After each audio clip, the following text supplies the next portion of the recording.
Friday Night Lights, Chapter 4, Dreaming of Heroes. When his father gazed at him from the hospital bed with those sad eyes that had drawn so narrow from the drinking and the smoking and the endless heartache, Mike Winchell had been 13 years old. He knew something was wrong because of the way his father acted with him, peaceful in the knowledge he didn't have to put up a fight anymore. Mike tried to joke with him as he always had, but Billy Winchell didn't have time for playful banter. He was serious now, and he wanted Mike to listen. He brought up Little League and warned Mike that the pitchers were going to get better now, and the home runs wouldn't come as easily as they once had. He told him he had to go to college. There could be no two ways about it.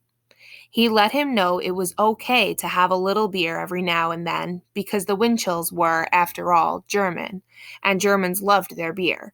But he admonished him to never, ever try drugs, and he told his son he loved him. He didn't say much more after that. The arthritis eating into his hips and the agony of the oil field accident that had cost him his leg was too much for him now. In the early morning silence of that hospital room in Odessa, he let go. Mike ran out of the room when it happened, wanting to be by himself, to get as far away as he possibly could, and his older brother, Joe Bill, made no attempt to stop him. He knew Mike would be back because he had always been that kind of kid, quiet, loyal, unfailingly steady. Mike didn't go very far. He stopped in front of the fountain at the hospital entrance and sat by himself. It was 1 a.m, and hardly anything stirred in those wide downtown streets. He cried a little, but he knew he would be all right because ever since the split up of his parents when he was 5, he had pretty much raised himself. Typically, he didn't worry about himself. He worried about his grandmother. But he didn't want to stay in Odessa anymore. It was too ugly for him, and the land itself bore no secrets nor ever inspired the imagination, so damn flat, as he later put it, that a car ran down the highway and never disappeared. He longed for lakes and trees and hills, for serene places where he could take walks by himself. Mike came back to the hospital after about half an hour. "You were the most special thing in his life," his brother told him. "It's a hard pill to swallow, but you're going to have to make him proud of you." As for leaving Odessa to come live with him, Joe Bill gently talked Mike out of it. He used the most powerful pull there was for a 13-year-old boy living in Odessa, really the only one that gave a kid something to dream about, the power of Permian football.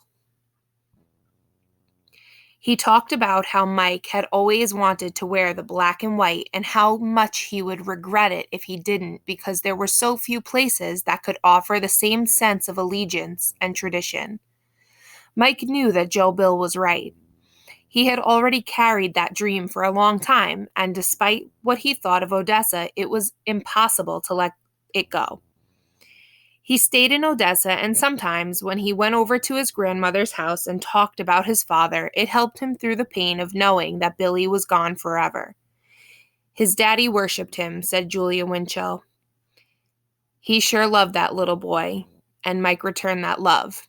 "When he died, I just thought that the best person in the world had just died." Billy and Mike. There was Mike, smiling, curly-haired, looking into his dad's face at Christmas time. And there was Billy, thin and wizened and slightly hunched like a walking stick that had warped in the rain. There was Mike at the flea markets they went to together on Saturdays and Sundays over on University, helping his father lift the boxes from the car and set them into the little booth.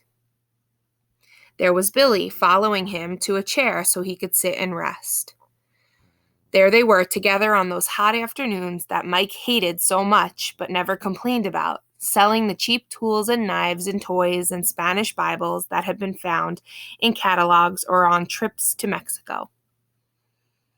There was Mike playing Little League baseball with that go-to-hell stance of his, feet close together, up on the toes, taking as big a stride as he could possibly muster into the ball, jacking one homer after another, And there was Billy, the proud master, watching his gifted disciple from the car, unable to get out because of the pain in his leg and the arthritis.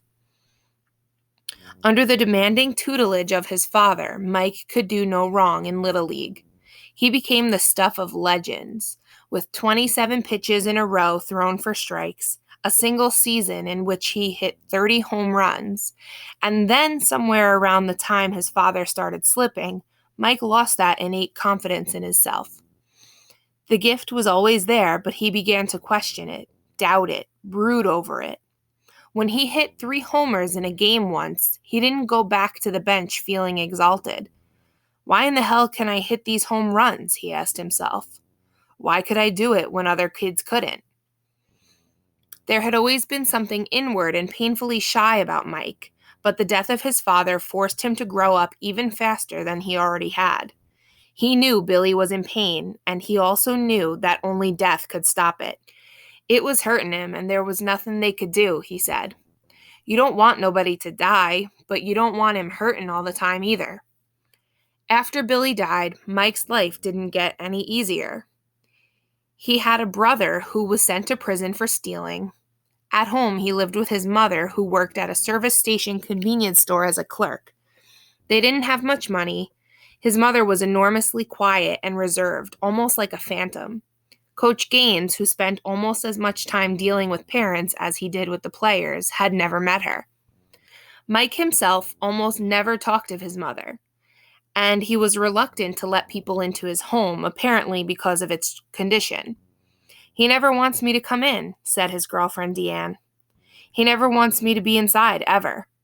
When they got together, it was over at his grandmother's, and that's where his yard sign was, announcing to the world that he was a Permian football player. Me and him talked about not having a nice home or a nice car and how those things were not important, said Joe Bill. I told him, you make your grades and stay in sports. You'll one day have those things. Mike persevered, a coach's dream, who worked hard and became a gifted student of the game of football, just as he had in baseball with his father. The one ceaseless complaint was that he thought too much, and he knew that was true, that whenever he threw the ball, he didn't just wing it, go with his instincts, but sometimes seemed to agonize over it. A checklist racing through his mind, even as he backpedaled. Be careful, get the right touch now. Watch the wrist. Don't overthrow it now, don't throw an interception. He started at quarterback his junior year at Permian, but his own obvious lack of confidence caused some of his teammates to lose faith in him in a tight game.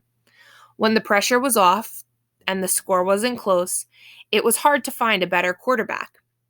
When the pressure was on, though, something seemed to unravel inside him. But now he was a senior, and he had a whole year to process the incredible feeling of walking into a stadium and seeing 20,000 fans expecting the world from him.